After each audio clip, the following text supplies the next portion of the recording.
Yay! We are Yay! live with the second episode of Theory Wednesdays.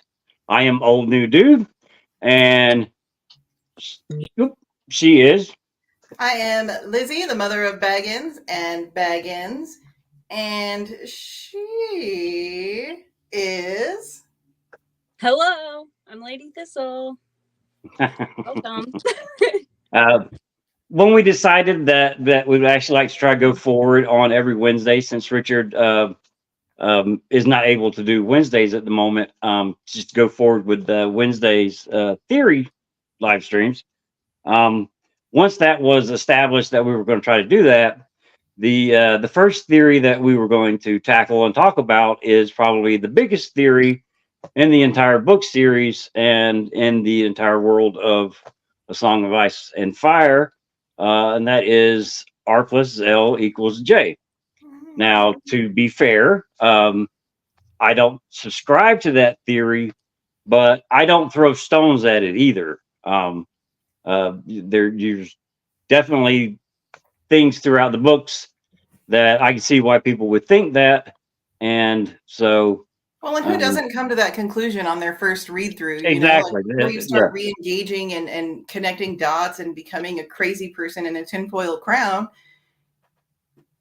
It's really easy to come to that conclusion. So yeah, I wouldn't throw stones at it. I will make this disclaimer though. I will not throw stones at it. However, being a believer of N plus A equals J, if it does turn, and we've talked about this, if it does turn out that it's anything other than R+L equals J, I'm going to be so immature about the whole thing. I'm going to be like the most obnoxious, rotten bitch you've ever met. I'm going to be like sending out ravens and emails and like shame belling people. Yeah. But it's cool. Like, I'm not that invested. Like, it's fine. I'm not. Well, I mean, keep my mouth shut. Ahead. I feel like people are going to be in enough pain.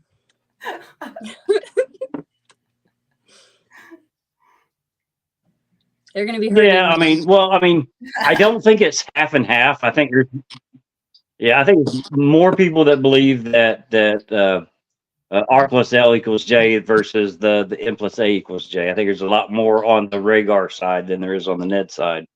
And then there is those that it could possibly be Brandon plus Ashara equals John. Yeah. A lot of theories out there. There's a lot of theories out there. That one probably has the least amount out of the three for sure. But like I said, we're going to tackle R+L equals J. We're going to try to do it as systematically as we can. Fortunately, we have the brains. Now that Richard's not here, I brought in new brains, which is Lady Thistle, and I have no see brains. that's my talent. I mean, all I do is go live, and then I bring somebody else that's smarter than me to do most of the talking, and then I'll just say something stupid and hope you laugh at it. And that's the theory of my channel. Ta-da! Ta-da! So if there's any particular place you want to start, Lady Thistle? I don't know. Hi, Chris. Hi, Mother. Oh, I'm sorry. Yeah. Hey, Chris. Hey, Mother. Hello. Man, I need some Arbor Gold. I thought last week it was like all the makeup I had, but I think it's these lights make me want to like shut my eyes and just go to sleep. It's like, okay. So, I mean, I suppose should we just focus on like the main reasons why people think R+L equals J? Yeah, focus on the main reasons, and then if we have to delve into some of the smaller, or not smaller, but to delve below that a little bit, below the surface, then we can. Right. See if I can open this. Because I feel like you could talk about this subject for hours upon hours. And if we scratch everything, then we'll be here till tomorrow.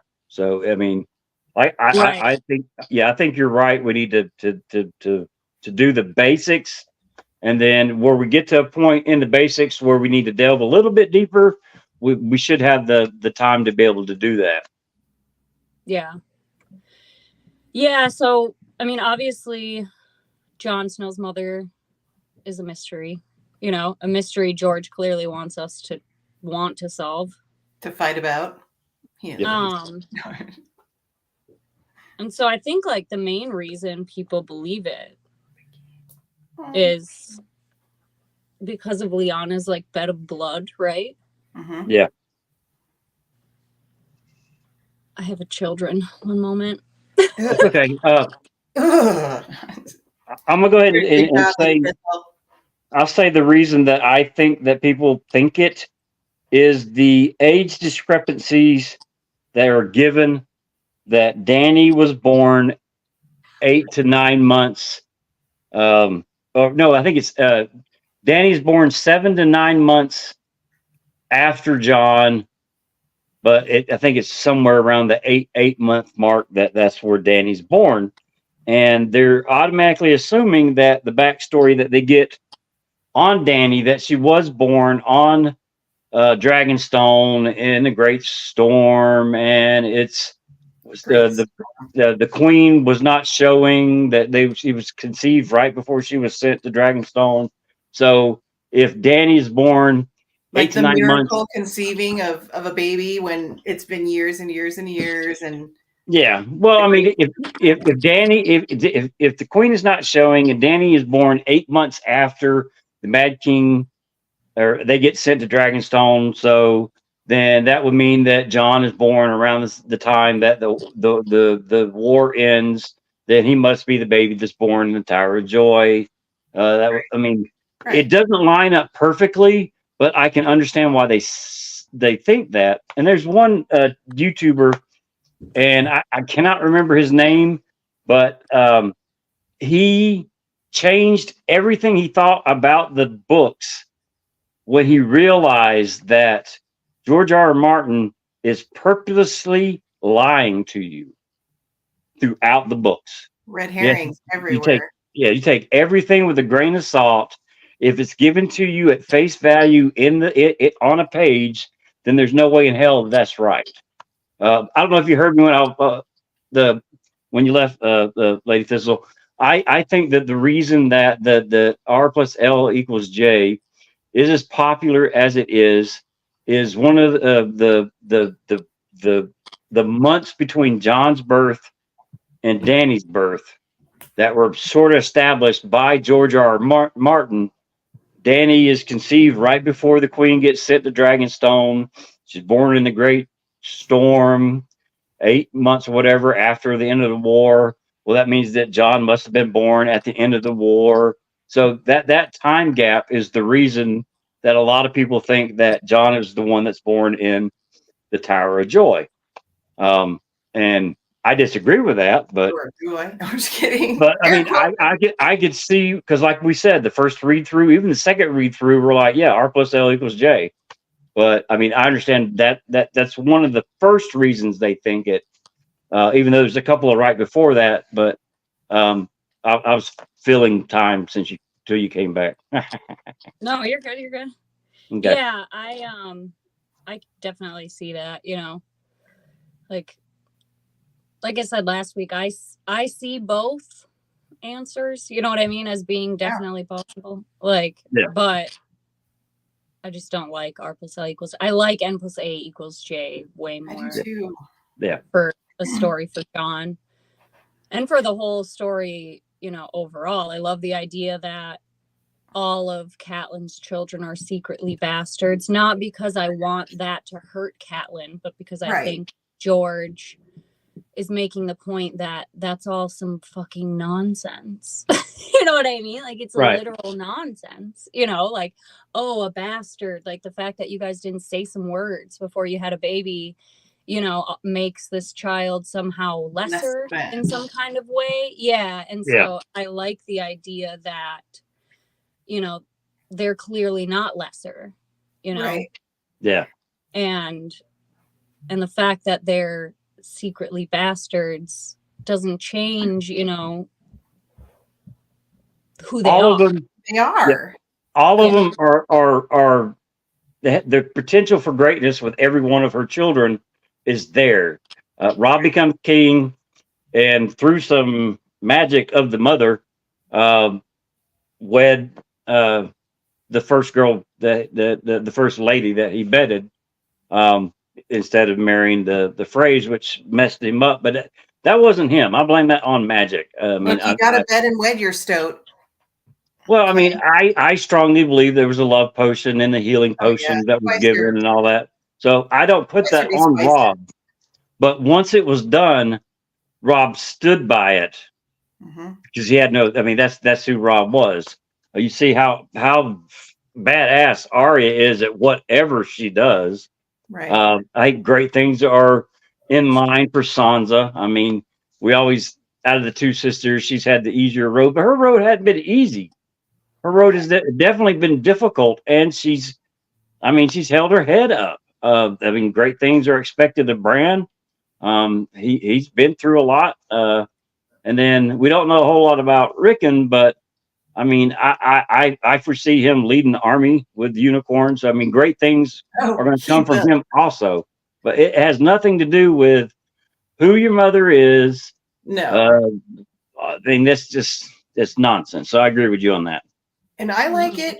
I like N+A=J for the historical reflection aspect of it.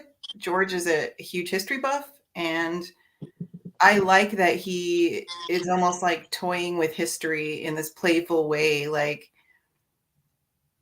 the legend of the secret bastard, Two Princes in the Tower, the baby swaps, like all of these things that we see happening in history or allegedly happening in history, the things we hear about, like we see them played out in these books. And so for me personally, the N+A=J, it would just be so delightful to me for him to be cheeky with that little historical twist of his. I love that. Well, I think that if John is the son of either Ned or Brandon, whichever one of those Starks that you subscribe to, has more of a significance for the story, because that would make John either if it's father's Brandon, he's the firstborn son we think of. I mean, he's the firstborn son of the firstborn son. He would be the king of winter to the old gods. They don't care who bent a knee later in the past to the Targaryens. The old gods think whoever is the Lord of Winterfell or the rightful Lord of Winterfell is the king of winter. And the same thing with Ned. It would still put him in that same category. He is the king of winter. The pact was made with the king of winter. It needs to be the king of winter that solves the great problem that's coming, whatever that might be. It needs to be the king of winter that has a defining role in that battle that's coming. So that's one of the reasons why I think it is. But I mean, we're rambling like I do. So do you think that Rob's will play any part in like the unveiling of John being like the one true Stark? I mean, wouldn't it be funny if like simultaneously people found out that he was actually a Stark, and then the will shows up and they're like, oh. Go ahead, ladies. This is what you got. Reverse this letter because now you might need the legitimization. Like just the irony of it would make me cackle. Yeah, I was wondering if it's really going to come into play in a way that affects like who holds Winterfell. You know, like I agree with Old New Dude that I think it has more to do with, I mean, in my tinfoil queen opinion, it's the Stark army under Winterfell, the undead army that Winterfell Crypts of Requirement. Yeah, I think that's why there must always be a Stark in Winterfell. That's why John's heritage is going to matter. You know, part of the reason, I suppose, because I think he needs to accept that he does belong there, right? He has these nightmares. You don't belong here. This isn't your place, blah, blah, blah. Like, he needs to get past that. That's him. You know what I mean? That's his inner critic going, you're not a true Stark. Don't ever forget that you're not a true Stark. You know what I mean? Right. Because but it's funny, no matter how many times he has that nightmare, so-called, that his dreams and his visions or whatever still keeps pulling him toward the crypts. He's the one that doesn't want to be there. Right. He's the one that believes he doesn't belong there, but he keeps getting pulled again and again and again to the crypt. And that's them saying, yes, this is your place. Yes, you do belong here. It's I don't know. Yeah, I think it's his own mental block he needs to get past. You know what I mean? Like, he needs to understand that that he does have a place there, you know? Yeah. And so I think that's ultimately why it matters that there must always be a Stark in Winterfell. You know, I think it's possible. Stark in Winterfell. Yeah, that's needed to wake the Stark army. Like, I mean, of course, I think it's mummies. I think George likes to play with these ideas of zombies and all that stuff. And I think the Stark army, I think they're in a perfect position environmentally to be mummies and be mummified. And I think it's significant that Ned had his bones completely stripped elsewhere. You know what I mean? Like, he followed other burial customs, and so his body won't qualify, basically, you know what I mean, to like become a mummy in that way, because that would really mess John up, I would imagine. Yeah. He well, I mean, we're not even guaranteed 100% that that's Ned's bones. Lady Dustin shows up wearing Ned's bones. She's like, yeah, I mean, we're given Tyrion's word that those are Ned's bones. You got to stop and think about it. Tyrion wasn't there when Ned died. He wasn't there when he got beheaded. He wasn't there when the body went somewhere and the head went up on a pike. I mean, this is Joffrey's King's Landing. There's no telling where the body ended up. And is it the body and the mind and the skull, or is it just the skull? I mean, could be anything. Yeah, it could be anything. We're not guaranteed that that's Ned, but Tyrion even said it was hell to match the body to the bones. Right, but the majority of the bodies under Winterfell should be Starks. So, hi Charles, hi James, hey James, Edward Martin can't work. Oh, at work, can't stay, doing a drive by on my awesome friends, Old Nudu, Lady Thistle, and Mother of Baggins. We love you. We appreciate it. You have a good day at work. Yes, he works hard too. He works hard. He works hard for the money. Okay. All right. So R+L equals J. Oh, like another big point people make that I have an issue with is this idea that Ned names his children and doesn't name John. That's a big hint that about R+L equals J. So I'm just going to read, right? Cersei and Ned are in the Godswood, and Cersei says, do you love your children? Faramir. Faramir, hey. Still counts. Do you love your children? And he says, right, with all my heart. No less do I love mine, she replies. Ned thought, if it came to that, the life of some child I did not know against Robb and Sansa and Arya and Bran and Rickon, what would I do? Even more so, what would Catelyn do if it were Jon's life against the children of her body? He did not know. He prayed he never would. So they use that, the fact that he names, right, Robb, Sansa, Arya, Bran, Rickon, and doesn't name Jon in that sentence as evidence that Jon is not one of his children.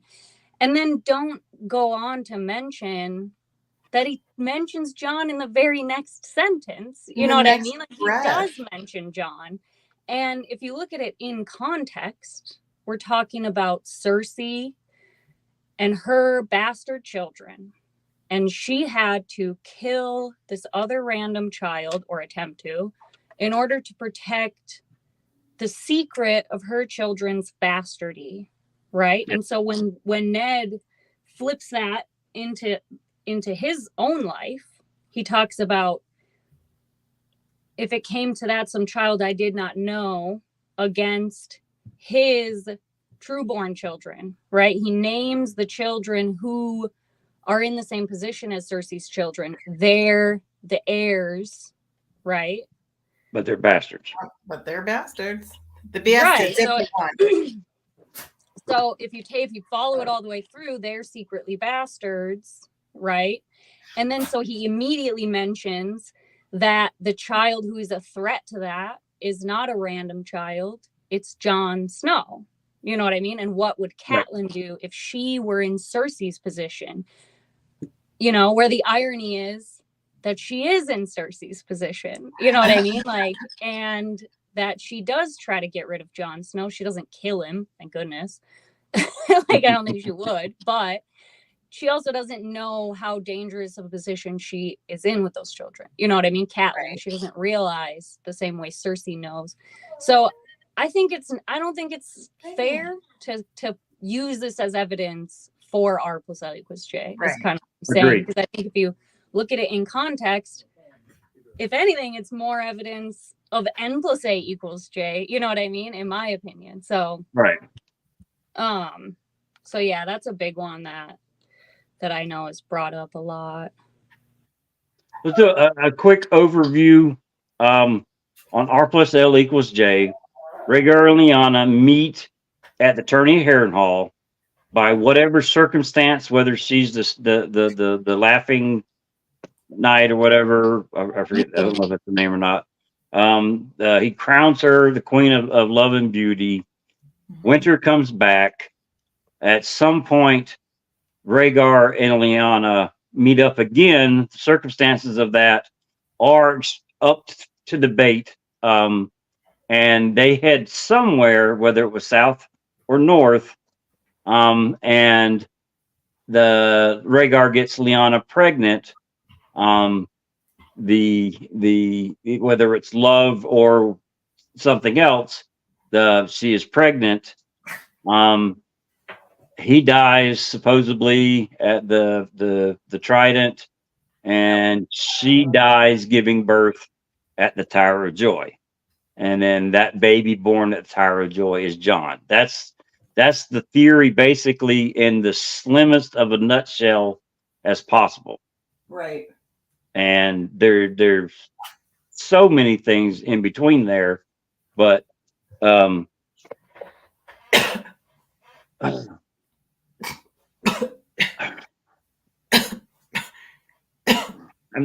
trying to find a hard where I mean, Lady Thistle, would you start at the tourney at Harrenhal? Hold on one second. Go forward. Oh, Pod says, I find it hard to stay awake listening to these baseless, outlandish, heretical theories. I feel like that's how it sounded when it came out of your mouth, Pod. That's how I heard it in my head. Sit there and listen till you love it. I love you, Pod. I love you, Pod. We are friends.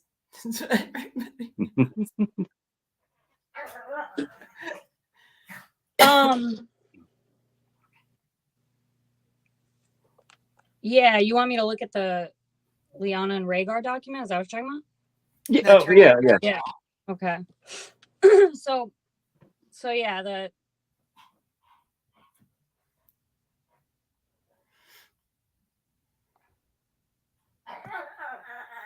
He's so mad at me right now. He's down there like doing this thing and like dancing around and making his noises. He's mad at me. At first, I thought it was your stomach. I'm not gonna lie. No, he's just down here making these noises at me. Like, okay. Right. So I don't know where you want me to start. I don't know what you mean. Oh, well, I mean, you bring up anything you want. I'm sorry. Oh, okay. No, you're good. You're good. I thought you wanted me to look at something specific, because it's like I have a list basically of every time Rhaegar or Lyanna are mentioned, everything we learn about them. Right. But kind of what I was thinking we could chat a little bit about is this idea that another reason people think R+L = J is because Ned wants to hide John's identity, because John's identity is clearly a secret, you know? Right. Then that must mean that he's Rhaegar's son, because he's in so much danger. That's why his identity must be a secret. So that's also another piece of evidence that's used in support of R+L = J, that I don't necessarily think, you know, negates N+A = J, right? Because the danger in that then is that Ned will be found out for the fake wedding thing, you know what I mean? Right. And he would lose Right. allies, you know, like if they found out the truth. Not to mention, at that point, once he's in, you know, once he's in the lie and is like, okay, you know, I'll marry Catelyn, then there's no turning back after that. There's, you know, they get pregnant the first night, you know, so now they have this bastard Rob. He can, like, it all just piles on and piles on.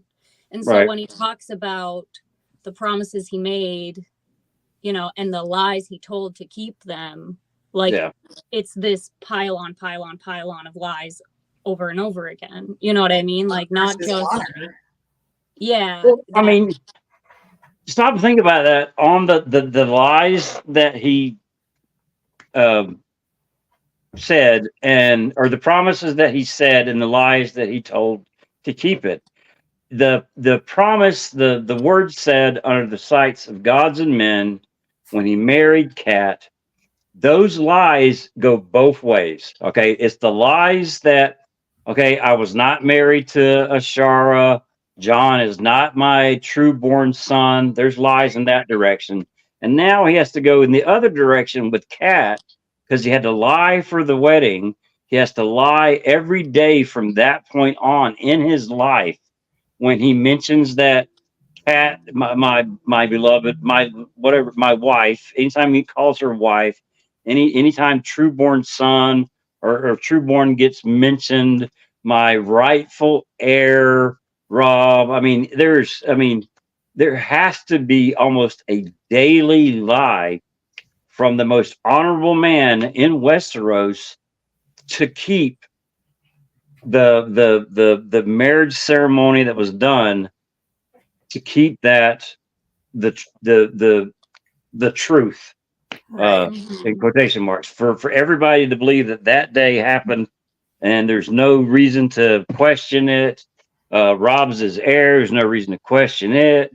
Sansa's going to get a good marriage because she's his true-born daughter. There's no reason to question it.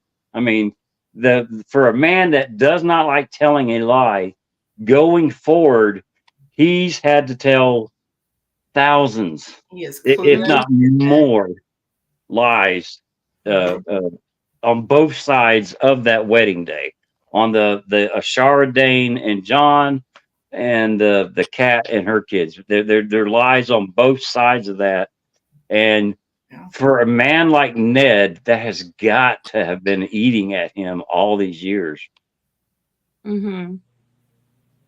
Yeah, I mean, the lies make his honorable nature ironic. You know what I mean? Like, everybody thinks, like, Ned Stark can't even lie, right? Doesn't Robert say that? You know what I mean? Like, you're too honorable to lie or something. And and it's, the irony is that his whole dang life is a lie. You know what I mean? And his dedication to honor in every place he can be honorable, in every place he can tell the truth. That's not his nature. That's him trying to make up. For, you know what I mean? Exactly. Like, for he's just one giant redemption arc.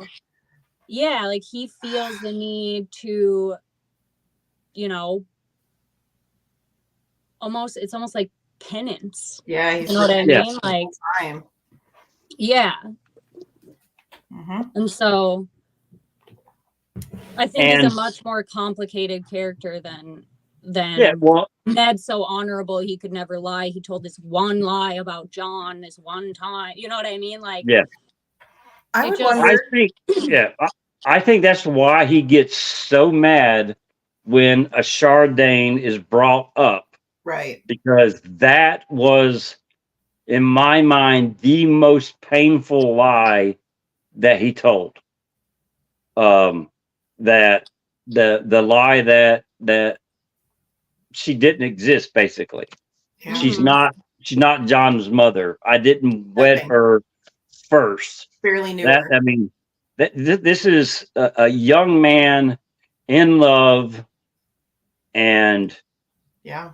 I mean that's his true love. No matter what feelings that he uh, carried forward with Kat, and there are some times in when they're together that I kind of question actually what level of love they're at. But he gets, If you paid more attention while they were having sex, it would be better. Okay. yeah, exactly. Sorry. Well, I Hey, mean, look, Ridiculous. she's busy, man. She's She's got a got lot of yeah. mind, stuff man. to think about. She got shit going on. She's plotting. I mean, those two times that were shown, that when I'll hear where you've heard that name, and then because that was the first time she ever saw him mad, and then when Robert brings up your bastard's mother. I mean, I have a question. Yeah. Okay, I just thought of this. Real quick, Veramir says that he was fully in plus A equals J until he settled firmly on Ashara being Mama Reed, and it's going to take a lot to move me off spot. Listen, if you don't agree with what was saying here, you can just go on and because I'm just going to talk over you until you agree, okay? I've never heard this. No, I've heard the Ashara is Mama Reed thing, and it's actually pretty. It's a pretty dope theory. It's not one that because I like her as Septa Lamore, but it is a really cool theory, and so I understand why it's out there. I've heard of it. I've heard the evidence for it. Like, you guys know me. You could probably convince me of almost anything. So, right.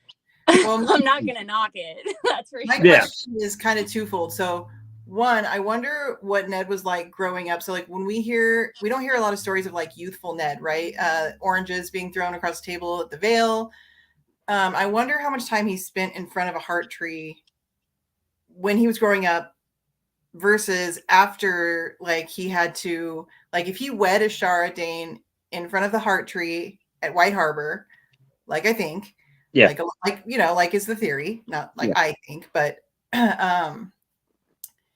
we hear about in his adulthood, he spends a lot of time in front of the heart tree at Winterfell. And is that one because of what we said, like he's repenting, he feels really terrible, but do you also think like that's his tie to the woman? Like he married this woman in front of a heart tree, and maybe that's like how he honors and remembers her is by being out there. Mm-hmm. Well, I mean, we know. Sorry, go ahead. Well, I mean, we know his entire time at the Vale with John Aaron. He does not have a weirwood to stand in front of. So the religion that he knew, I think he's 10 when he goes to the Vale to be fostered by John Aaron. Fostering age. Yeah, like 8 to 10. I think he's a couple of years older than Bran is at the beginning of the story. But I mean, that he's there. If he's 10, he's there for 6 years at least with John Aaron. That's 6 years away from the old gods, where he's 6 years where they pray to the new gods. And so it's kind of like not to put him in the same category as Theon, but it's kind of in the same ballpark where Theon spent half his life on Pike and then the other half at Winterfell. And he does it all the time where he's no longer the drowned gods man. I mean, he talks about the old gods. He talks about the wolves. So he's taken in the religion of the second part of his life over the first part of his life. So it's not to be out of the realm of possibilities that Ned took the religion of the second part of his life over the first part of his life. to some degree. Now, I'm not saying that I mean he's all in on the 7, but he was all willing to build a sept for his wife. But how much of that was for her, and how much of that was for the 6 years he spent with John Aaron? I think he knew it needed to be done. Yeah, Richard says he doesn't like Ashara as Mira Reed rather than Septa Lemore because someone described as a Crannog woman shouldn't be tall and fair, which is also fair because we do hear the Cranogmen are like little dudes. But she'd be married in. Yeah, but she would be married in.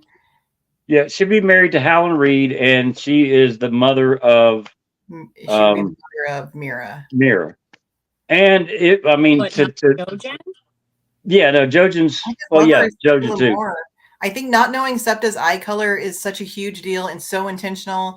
And I mean, Tyrion's looking at all the rest of her body. He would notice if she had these like laughing purple eyes or smiling or joyful or. Now, I know we're covering a lot of territory today, but on the eye color of Septa Lemore, it can go another way with it. If her eye colors are a bluish gray or gray, and Septa Lemore is actually Lyanna. She's specifically referred to as a Crannog woman. Okay. Yeah, he just put a little cold water on that theory. Cold water. Cold water. Yes.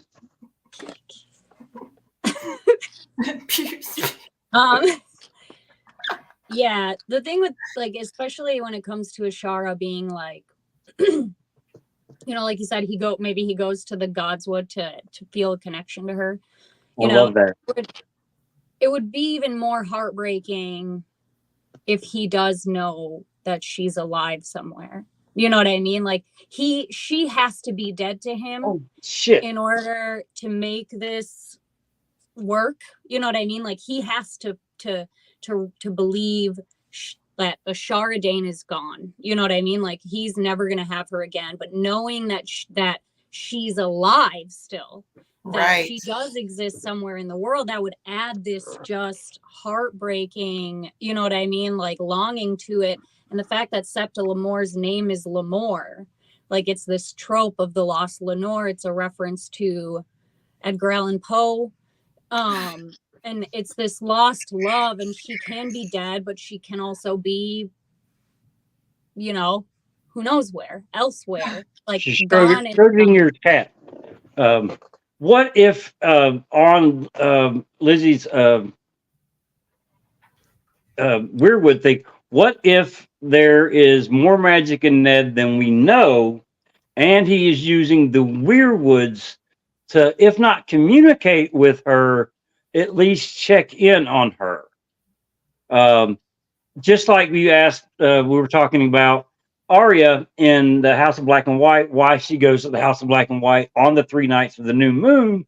I explained to you in the movie Independence Day, the aliens take over our satellites and they're using them to bounce signals around the planet because of line of sight, because the signal won't bend. They had to use a satellite, and the moon is a satellite. So the 3 nights of the new moon, they can't communicate with anybody.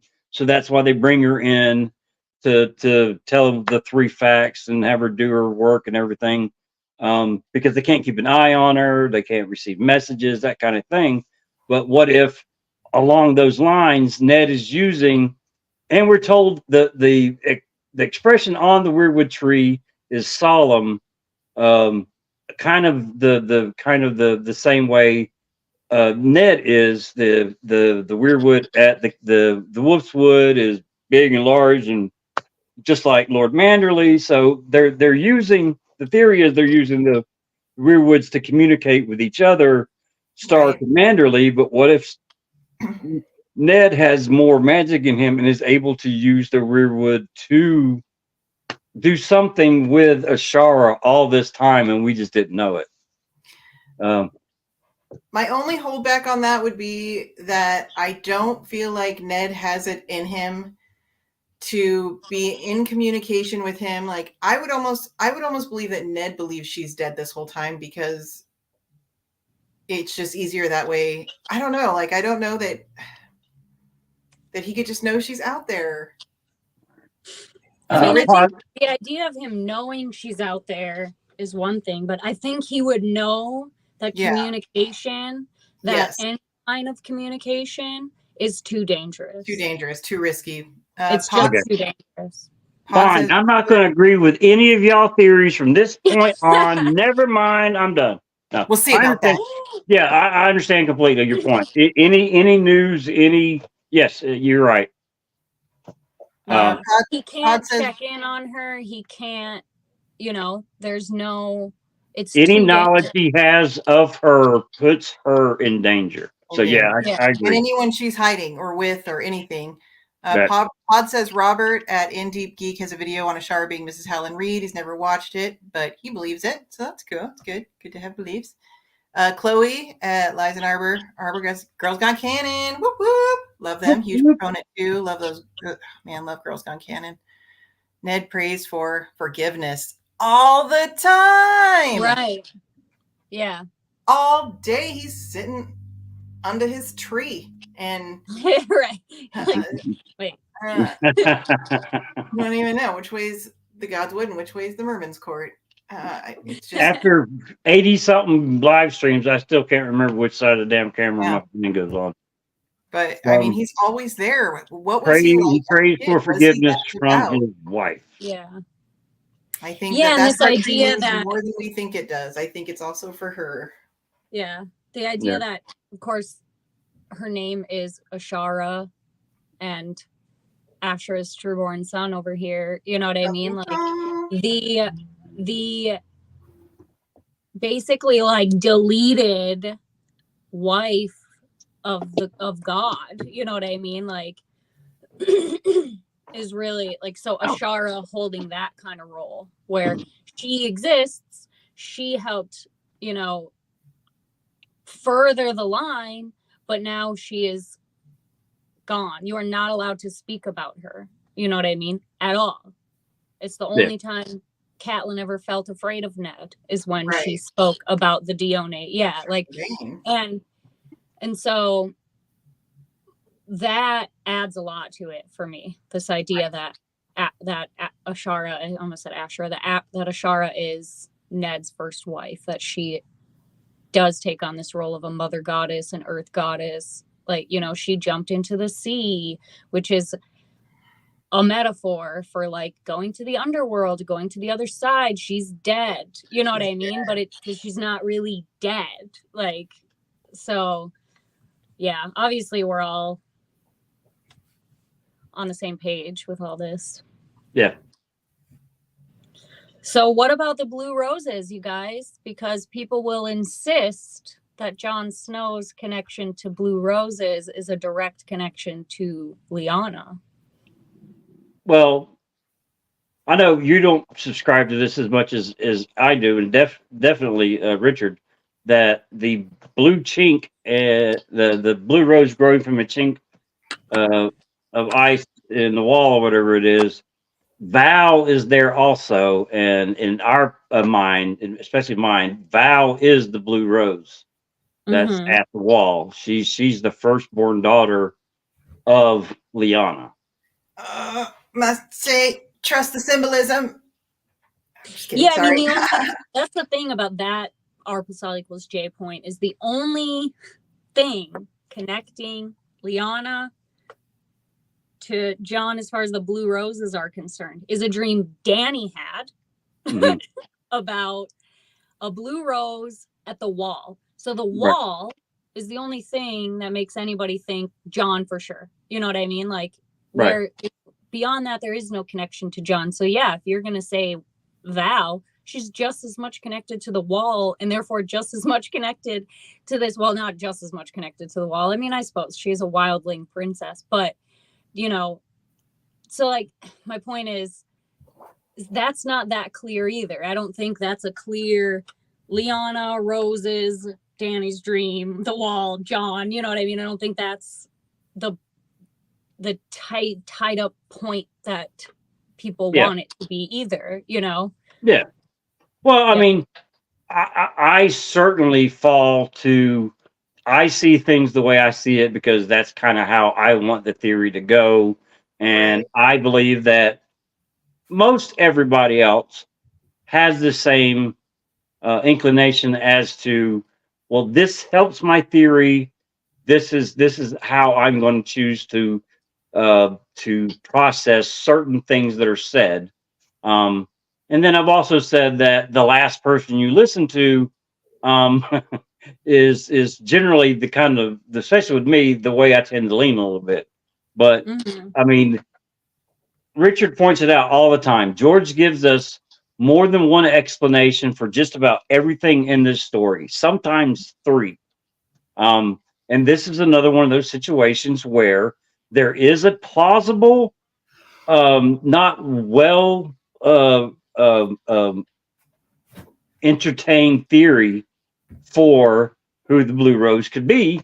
And that is what me and Richard think. The three babies were born of Tyra and Joy. Val's the oldest.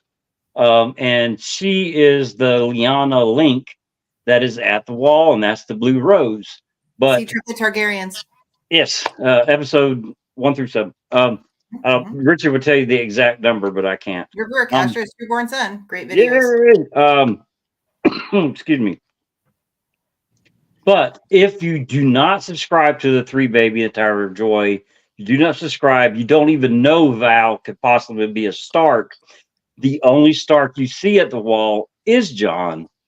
So the Blue Rose and the Chink is Jon. There's no question in your mind. You can't be persuaded against that because you don't know of or don't believe of any other Stark blood being there. So I mean, I understand why they think that. And if I didn't believe in Val, I would agree with them. Yeah. Well, I don't believe in the Val theory. And Right, I take the Blue Rose thing in a whole different direction. I think the Blue Roses are a symbol in and of themselves, not directly connected to Lyanna, but directly connected to the circumstances, right? The occult, magic, attaining the impossible. You know, Blue Roses are not a thing. You're changing his mind. Look at him. They have Look at him, you're changing his mind in real time. Like oh no, I was daydreaming. Like I think it has more to do with that, what the Blue Rose represents, rather than the Blue Rose representing Lyanna herself. You know what I mean? Yeah. Richard thinks that it could be Dany's future, which her being the chink in the ice would be her being the person that is responsible for either the wall coming down or being the person responsible for ending the long night. So yeah, I agree with that, Richard. Very much Thick Skin says, I like Preston's. I may be wrong about half of this humility because there are just so many ways all of this can shake out. I agree with that 100%. So many ways, 100%. So many ways. Yep. I love. That's why this is so much fun, because we can do this. And that's like our biggest thing here is when we talk about theories between us all the time, whether it be here on Dude's channel or on Discord or just whatever, we're always so open to it. We don't want to talk over anyone or invalidate anyone's theories, because like these theories are what brought us all together. So let's not be dicks about it. Yeah. I don't know. It's so love true. a song of Ice and Fire. Don't be a dick. Don't be a dick. There are very few theories where I would go, no. Yeah. Absolutely not. Oh, you know what I mean? Like, but they do exist. They do exist. They're out there. One word. The reason you pointed saying you're changing his mind, I remember why. The light bulb moment came off in my head of something completely different. The Blue Rose to the chink in the ice of the wall. Could it possibly be the baby swaps that had happened throughout time since the pact, from the firstborn of House Stark going toward the White Walkers? And I mean, it's a stretch, but that just what popped in my head. Let's see. Some of you are around wrong about 75% of this, but we'll let that slide. I'll be Thank you very happy much. if one single theory I have come up with is true. I'll be satisfied. I'll be happy about my theory I came up with and Thistle's theory she came up with, and I want Pod to live. And that's like where I'm at. I only got one. My Manderley theory and the confirmation of Newcastle being named after the beer, but mostly my Raycon plus Wyla theory. I need that. Your theory that shall not be named. And my torment is Lord Willem Dustin. Richard says, with morning comes mistfall. George likes mystery. The dawn. With morning comes mistfall. The light that brings the John. Flashlight? Yeah. A lightsaber.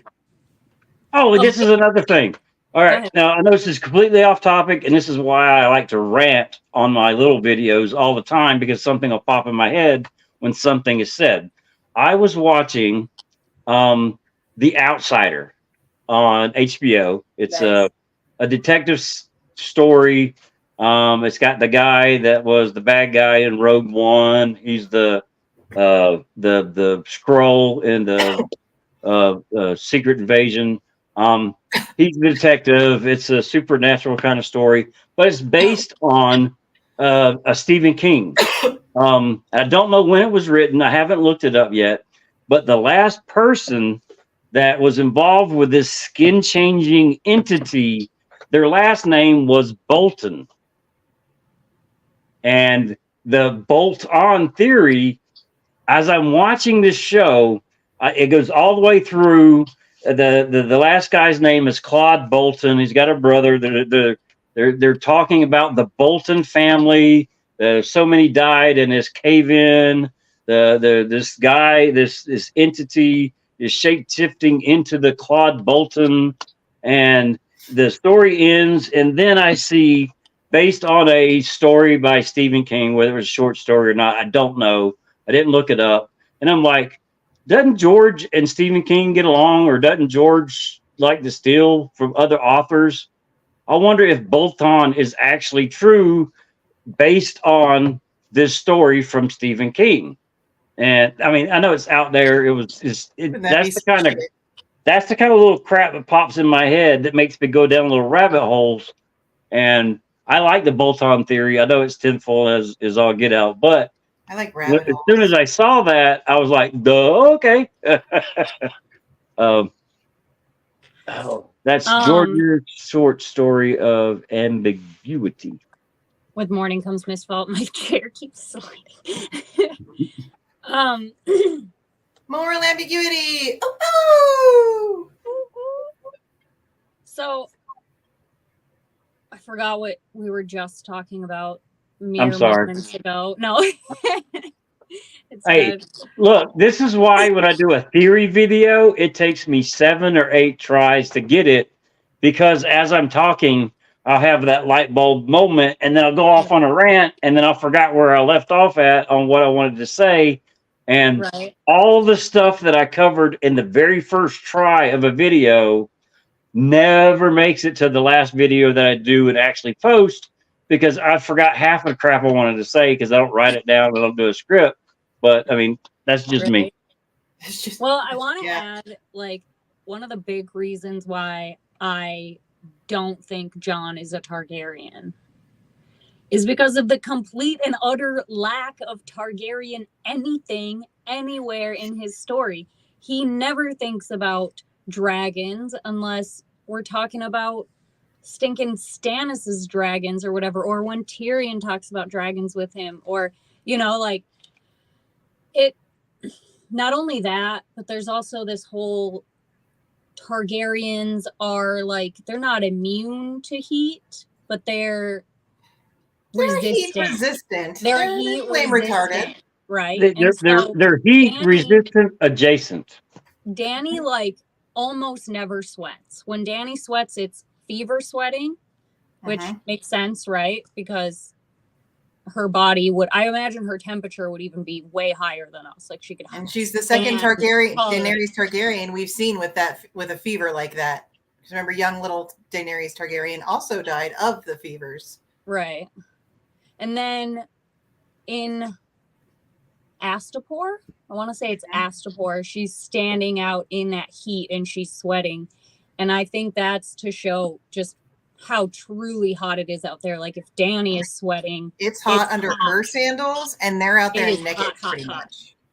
And well, yeah, the ice. I'm talking about fire dragons, Richard, but because I'm talking about heat specifically, you know what I mean? And like the fact that John sweats all the time. He sweats all the time. I looked it up. He's constantly sweating. He's a sweaty little sweat man. And that's not sweaty little sweat man. That is not normal for Targaryen to be getting sweaty like that. It just isn't. You know, like Egg never sweats. Egg never sweats. George R. Martin, I mean? The proof is in the sweat. Yeah, so like this heat resistance is completely absent in Jon's story. You know, the dragon dreams and anything we tie to a Targaryen is not there, you know? No physical attributes whatsoever, no hair color, no eye color, no nothing.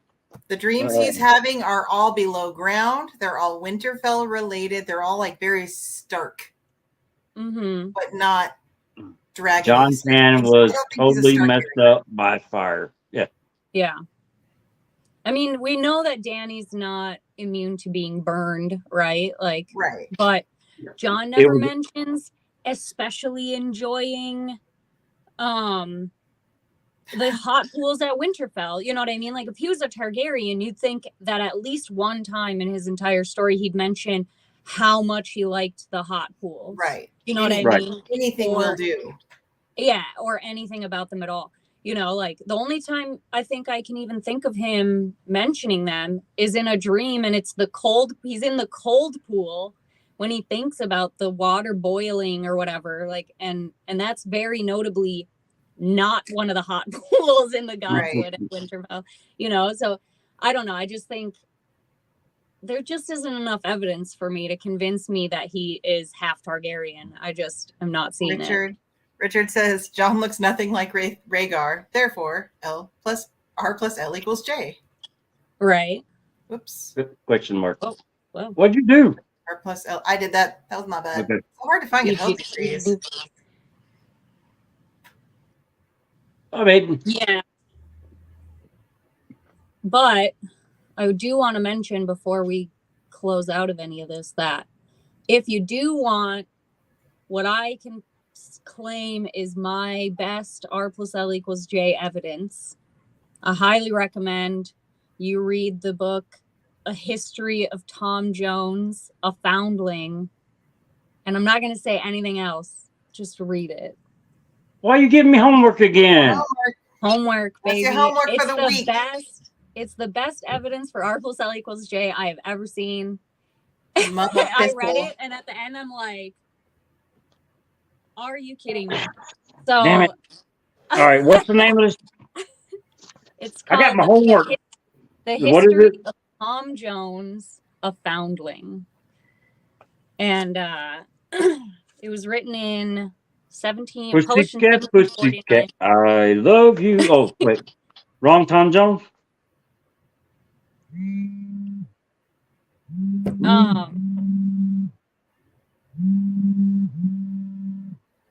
Sorry, my wife's trying to call in. And if you want the best evidence of why Littlefinger was really good at being the master of coin, I want you to read this really great investment book by Bernie Madoff. And that's all I'm going to say. Just read the book.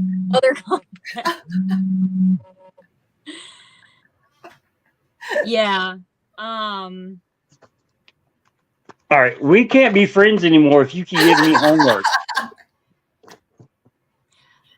I can't remember how long it is, honestly. Sorry, I'll do it to myself. Okay.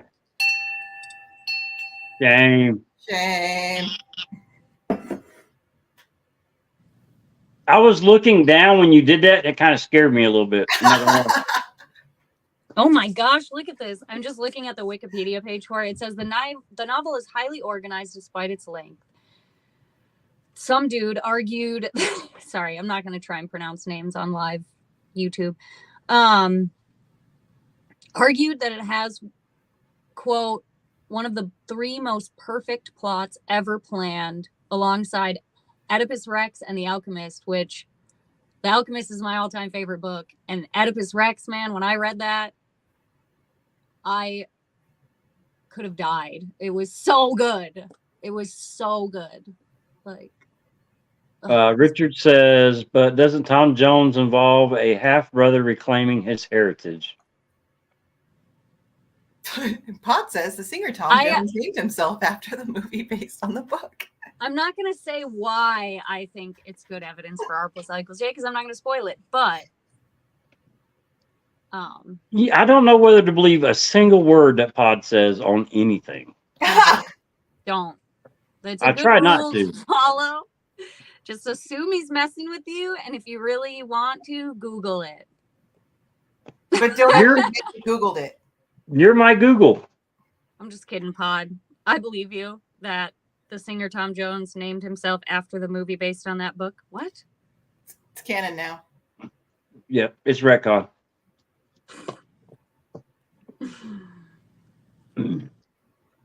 Look it up, he says. Lock it up. Lock it up. Lock it up. Look it up. I will not. Don't look it up, dude. It's a trap. I'm not.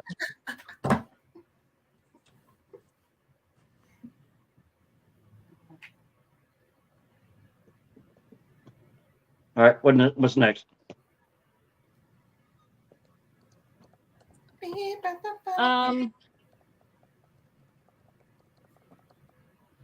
Unfortunately, I'm reading Tom Jones's Wikipedia page. Oh, no! I told you were my Google. Oh my gosh. The movie won the Oscar in the 60s. This is too much. The guy's name is Thomas Jones Woodward.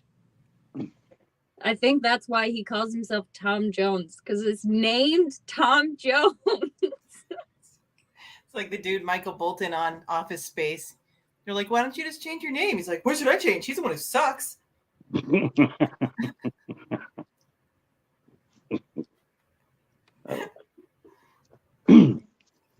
What else do we know about? Well, obviously the Tower of Joy dream is good evidence for R+L = J.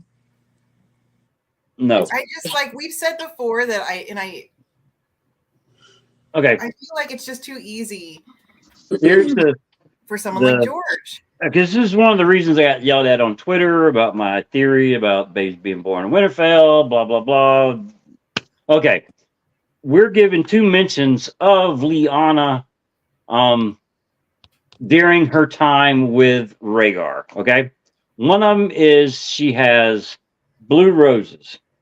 And then the other time it is black rose petals, meaning that the roses that she got after whatever happened before all this really began lived long enough to die and then turn black. So Richard says it's evidence that R+L = someone. Exactly. I like Dany for it, man. I like Dany for it too. I love that. I would much rather that be. Well, see, on the Dany, the rub is she's called a child of 3. Okay, if she is Rhaegar's sister, she's a child of 3. If she is Rhaegar's daughter and only daughter from Lyanna, she is still a child of 3. If she is the third head of the babies that were born in the Tower of Joy from Rhaegar and Lyanna, she is still a child of 3. So there's 3 situations to where one character could still be a child of 3, and you don't know which one it is. That is the magic of George. Yeah. Richard says that blue roses are Dany, and it's a storm.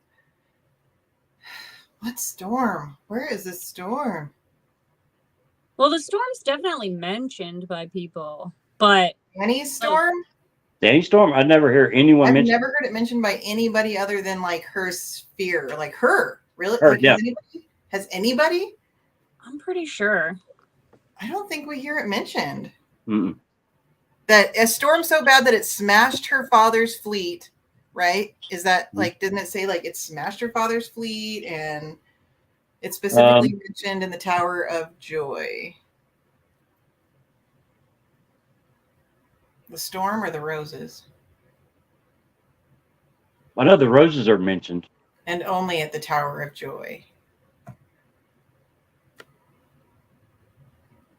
Are we talking about the black rose petals? Storm of blue roses. Yeah. Yeah. A storm. Oh. Okay. Okay.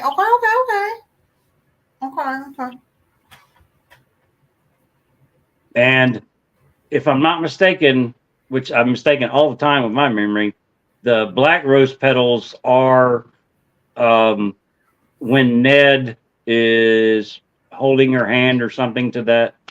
How come the short form of Stannis isn't Stanny? They tried to call him Stanny, but they never saw that person again. That's Stormborn. They call her the Stormborn in A Feast for Crows. Because that's the name she gives herself. Well, that's what... It was Prince Rhaegar's young son, Aegon, whose head was dashed against the wall by the line of Lannister's brave men. We speak of Rhaegar's sister, born on Dragonstone before its fall, the one they call Daenerys. The Stormborn, I recall her now. Molinder lifted his tankard. So they're at the the Citadel, and he just calls her the Stormborn. You know, like, we're not told. Yeah.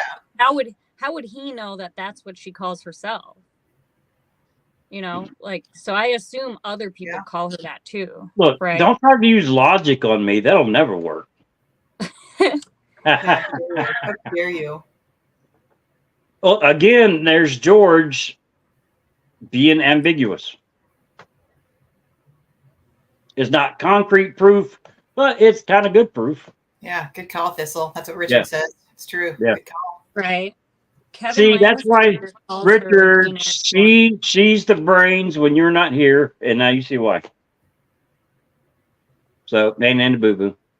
Yeah, when you were like, you want to be on the live stream, I'm like, why wouldn't you have her though? Because she's really smart. You should have Thistle on. Yeah. I'm gonna look. You're up. smart too, though. Don't knock yourself. You guys are. Look, both of y'all are smarter than I am, and talented in other areas. It's fine. I think I'm pretty smart. I don't think you guys were giving yourselves enough credit. Yeah, I have a really good cowboy hat. You do have a really good cowboy hat. I have a really big Yes, I do. crown of blue roses. Flower.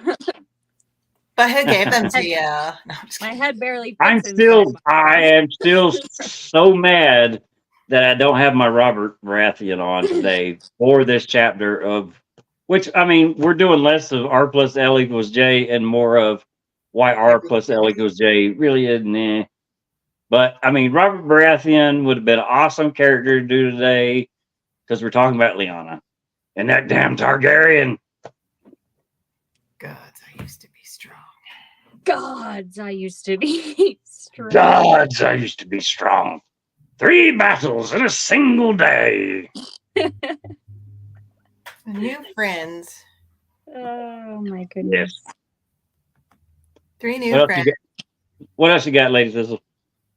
Well, I was looking up to see if anybody else mentions the storm at Dragonstone. So far, no.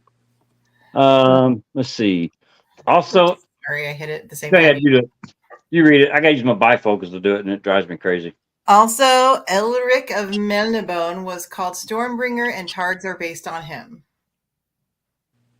Stormbringer.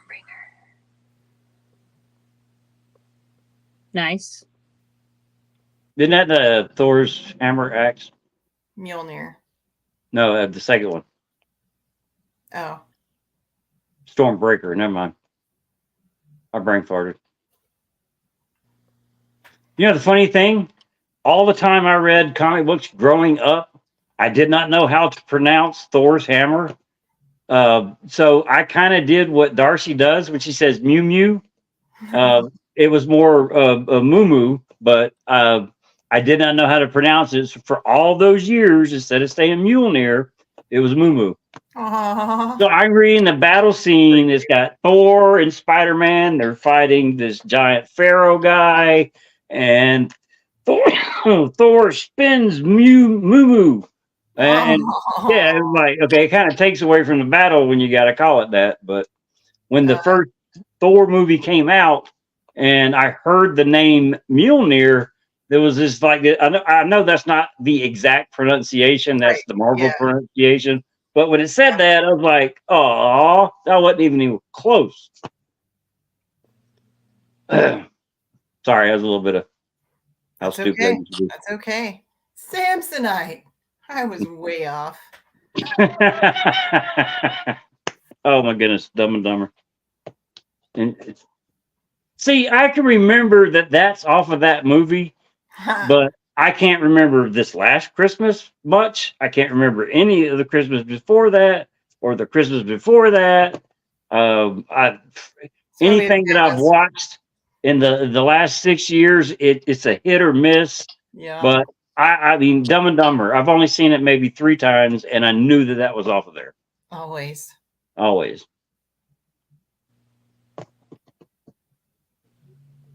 Lady Thistle don't want to talk to us no more. Yeah, look at her. Are you still looking up the Wikipedia of Tom Jones? No, I can't. No, I was trying to see if anybody else mentions the storm, but as far as that's the reason that theory is so popular, is because other than your catch of why they would call her or Stormborn, nobody mentions that storm. You would think that when they were talking about Stannis building his armada to take on Dragonstone, that storm would have been mentioned, because it smashed all of the Targaryen fleet. Right. Yeah. It really is not. We hear nothing. But George is really good about only giving you 1 or 2 possible teeny tiny little hints to put you on the right track. And outside of the window. Maybe we remember what we most associate with. Yeah, Dumb and Dumber. I get it. You're right, Pod. I should be tree outside the window of her home in Bravos, and all some breadcrumbs that. Yeah, that's why anytime that is blatantly obvious, or just it's the most well accepted idea, because it pretty much just kind of tells you that. When it comes to George's, I automatically don't buy it. So if R+L = J is the most popular, and it's the easiest to find, like we say, on the first read, when we're not actually trying to dive into it, then that is generally the wrong idea in my mind. Right. Agree.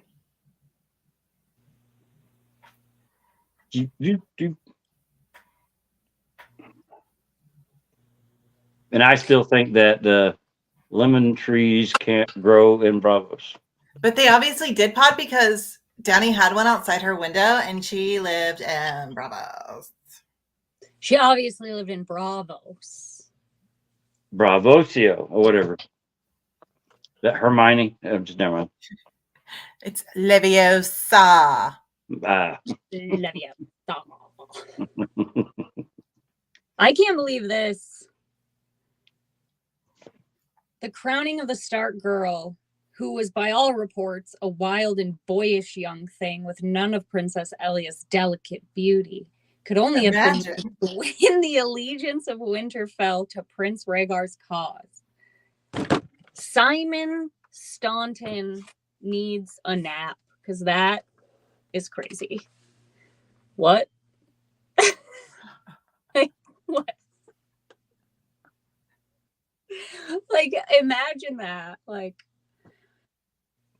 telling Aerys Targaryen, like, yeah, Rhaegar must be plotting against you, because why else would he name this ugly chick? It's like, Well, I mean, obviously she was Girl. secretly somewhere else. Well, I mean, as Arya is getting older, she's been called Arya, Underfoot, Horseface, all that stuff. But as she is getting older, she's getting more and more attractive. But we Not to oh also yeah, I'm be not saying Lyanna wasn't attractive. I'm right. saying right, this right, right. But we hear in the is very ridiculous. beginning when Ned tells her you look so much like Lyanna, and she's like, people said she was like a smoke show. What are you talking about? You know, like in her Yeah. head, she's like not making that. So that's kind of our segue into, we know as she gets older, she's going to be like really, really beautiful. Yeah, and we're still. I mean, even it's a pedo pervy kind of way in the story, but she is what in the 5 books. It's what 3 years, maybe 2 years. She is getting older. She is getting more um, beautiful. Okay. I didn't want to use the word attractive for a 10-year-old. More beautiful, growing into her looks, Right. if you will. So, I mean, saying that Lyanna is just boyish and blah blah blah. Yeah, I know, Chris, redacted. Yeah, Um, wild and boyish. um, the Stark women were beautiful women. So they were boyish in their behavior, but not so much in their looks. So Yeah.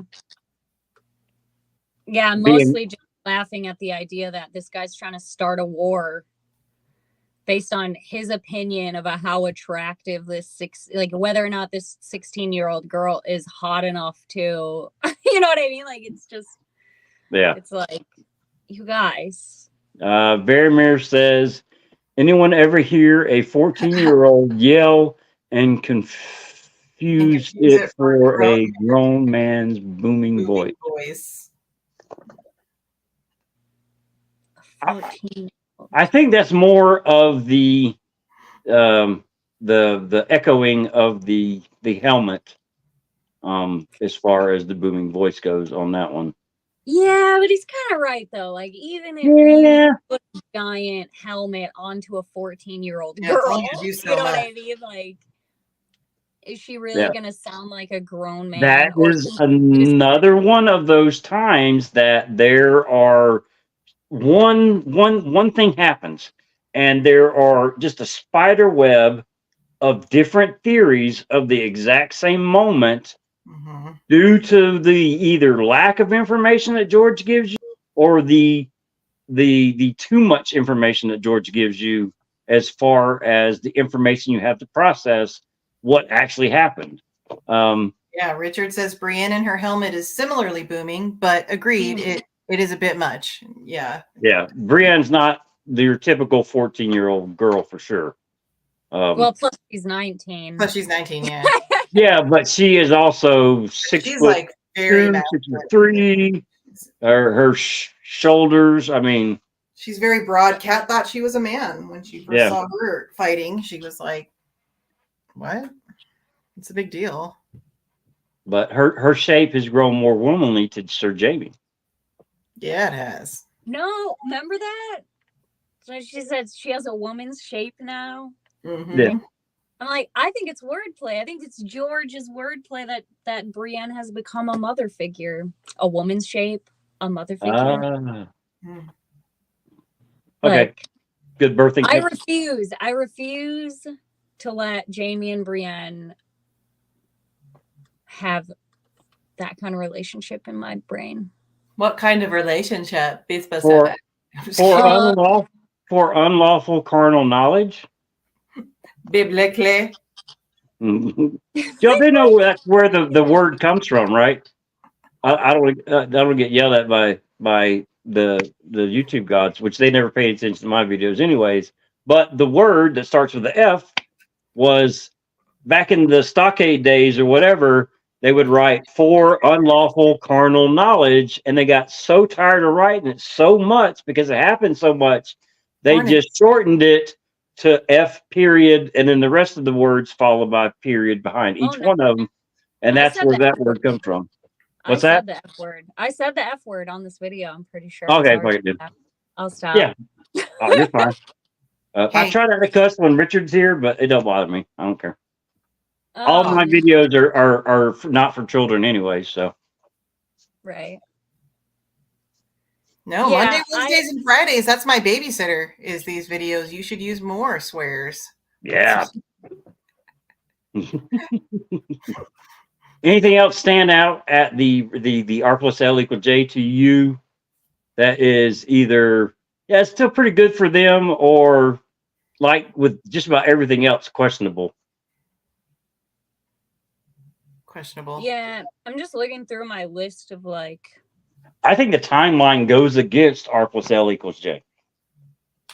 Think so? Sort of. I think the timeline of, and it's not R+L = J, but I like the timeline of N+A = J because of the timeline, and I feel like it makes sense to me. Right. Mm-hmm. Same here. I go back and forth on that though. The mapped out journey, the fisherman's daughter, like all of it. I just feel like it makes sense as to where they would have to be when. Now I'm gonna introduce this girl to my family, and then whoops. Well, we're given a hint, and there's people talk about the love triangle between Brandon, Ned, and Ashara, right. And on that same triangle, for them to think that the fisherman's daughter is John's mother, then it's quite possible that she's showing. And if she's showing, then it's quite possible that it was prior to her and Ned getting together to meet the parents or whatever, meet that it was her and Brandon. And by the time that they get together, all the crap has gone down. And then now there is this woman that is pregnant with Brandon's child, whether they magically got married in the black cells that were, I mean, I'm assuming that little Varys would have been the one that brought Ashara to Brandon in the black cells, because we know he's the Goaler, Reuben. And then by the time she gets to where Ned is, she's pregnant. Brandon's dead. Ned is taking her and her unborn child. Oh my God! So north, this happened to Ned twice somehow? Just like we're told that Ned should have married Kat, and honor decreed that Ned marry Kat in his brother's place. Damn. That's like a double whammy. And so when he gets to the White Harbor and the Wolf's Den, the pregnant lady, this isn't a whore or a tavern girl. Yeah, okay, well, what would Ned do? Would he marry the girl that he had a crush on or is in love with, that he had a triangle with his brother with, to save her honor and to ensure that now his dead older brother, the firstborn son of Winterfell, his child is legitimate? Would he marry her? I think yes. But now that he's married to her, then he has to put up a fight saying, look, I'm already married. I can't marry Kat. And then I agree that it happens twice. He's married to Shara. She's pregnant with Brandon's child. Then he marries Kat. Both roughly the same age. Richard says, for unlawful carnal knowledge is a false. What does that say? Etymology, according to the album's Wikipedia page. You quit using big words to make me look stupid. See, that's why I'm not allowed to read his script. I read his script one time when I didn't. that day, and yep. See, now you made me look stupid. It kicked me out. So I'm reading his script because I thought we were doing a video that day, and at the beginning of it, I'm like waiting on Richard. I'm like, okay, I'll just read it, and I'm reading it, and of course he uses words that I have never heard before, and had no clue how to pronounce. And then he's like, look, never do that again. Never, always wait on me. And I'm like, no problem, because I felt like a total idiot saying these words that I didn't know how to pronounce. But thank you, Richard.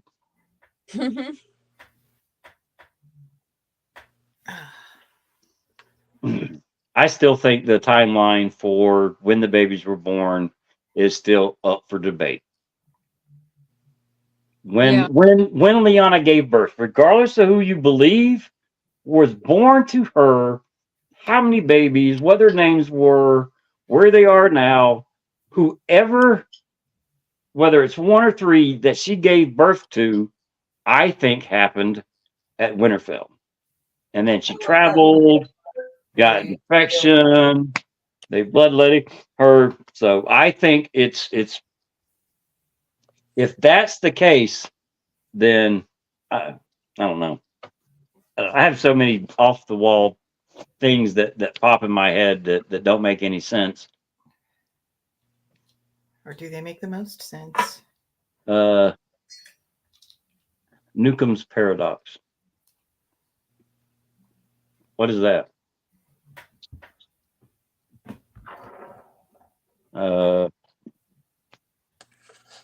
The omniscience and free will paradox. Omniscience. See, there he did it again. Damn it. I'm sorry, that says omniscience. So the omniscience and free will paradox. I don't know about that. Are you saying like how can free will exist if anybody if God or whoever knows everything? On that omniscience or omniscient. All right, we're given directions to go to this job site one time, and the road that we're looking for is Beringer. Okay, he's like, you're looking for the word Beringer. So we get off the exit, and I see a road sign that says Bar Ringer. One word, Bar Ringer. And I'm like, okay, that's not it. And then we go down, and turn around and come back, and he's like, there it is right there. He says, that's Beringer. I said, no, that says Bar Ringer. But go ahead. Perfect pronunciation that time. LOL. All right, we're at the hour and 30-minute mark. What else you got? I don't know. Not much. We could probably talk about this for forever. I would just have to gather thoughts, I would imagine. Well, why don't we do that? Do this, okay? On the subject of R+L equals J, we could chalk this up to which what we did was basically voice our opinions on things that make other people think it is R+L equals J. We can come back to this at another date and basically compare apples to oranges on the R+L equals J, N plus A equals J, a little bit further or a little bit more in detailed. And then next week, which you didn't make them into little pieces of paper, so you can't. Here, I can do this. Roll dice. If you got them numbered. Say stop. Oh. Just say stop at any time. Sorella is Alaris. Yeah, come on. Bring back the satin. Alaris is clearly Aegon. The real Aegon. Oh, no. See, that's not. No. Come on now. I can do that too. No. No. Well, before I heard the idea that Sorella, I mean, before I heard more of why people think it is Sorella, as I'm reading the first time, I didn't watch YouTube reading the first time through, so I'm reading this and I'm like, huh, here is a Dornish blooded male at roughly the right age that is shooting with his golden whatever wood, a very expensive bow from the Summer Isles, Yukon or Heartwood or whatever it is, I can't remember. Scarlet felt or feathers, arrows over the water, meaning that he's not getting any of those arrows back. So he's just chunking coin after coin of arrows into the water. He's not missing any shot until the very last one. In my mind, like, well, he misses the last one on purpose so people don't think he's as good as he is. He's described as just a gorgeous guy, just like a Targaryen would be. And in my mind, I'm like, okay, maybe it's the real Fagon that didn't get smushed against the wall. And then I looked it up, and the Tanner's boy. Welp. Whether it was retcon or canon, at first it was he had Targaryen colors, and then later descriptions on his looks varied. So I'm like, well, okay. Or could it possibly be a slight glamour? But now Sorella is the number one theory for who Alaris is, and I'm like, well, damn it, now I feel stupid. But I still like the theory because it's stupid. Yeah, shouldn't feel stupid. It's the first one that popped in my head, so I like it. That's the fun part. I'm sorry, but yeah. So well, actually, that one's kind of short, so go ahead and pick a second one for next week too. All right, say when. Lizzie, say stop. Stop. Is Dany pregnant at the end of the book? Oh my god, I can hate that one. Yo, she's pregnant, she's sick, and she's pregnant, and she's miscarrying. I hate it. Yeah. Okay. All right. Well, next week we'll be doing Sorella is Alaris. Oh shit. How dare you? And is Dany pregnant at the end of the story? Okay. Oh, is she pregnant? All right. She PG. Who's the father? Faja. Just kidding. Dun dun dun. Is the father Dario Naharis, or is the father Benjen Stark? Benjen Stark. Dario Naharis is Benjen Stark. You heard it here. She's she is in a Targaryen fashion being impregnated by her uncle. Boop, boop. It all comes together if you just get on their new website, ancestry.com. What? Piece it all together. I'm sorry. He didn't know. Why wouldn't he know? Wouldn't he know? Well, I guess he did though. Maybe he's really in character. We don't know. He's committed to the bit. Oh man. Should be looking good, man. I don't know. Guys. Oh yeah, shame. Chris is gonna redact me again. Okay. Yeah. All right. Okay. Well, this is probably it's exactly the longest live stream we've done. Oh, shout out to whoever was brave enough to watch last week's live stream. We got to 78 views, and that was not me watching it 78 times. I just want to make sure everybody knows that. So, but yeah, I appreciate it. Y'all be good. Thank you, Lizzie. Thank you, Lady Crystal. Hit the like button, and we will see y'all next Wednesday for theory video on Sorella, Alaris, and Dany PG. So y'all be good. Take care. Bye, everyone. Oh. The whole video is redacted. Redacted. The whole video is redacted.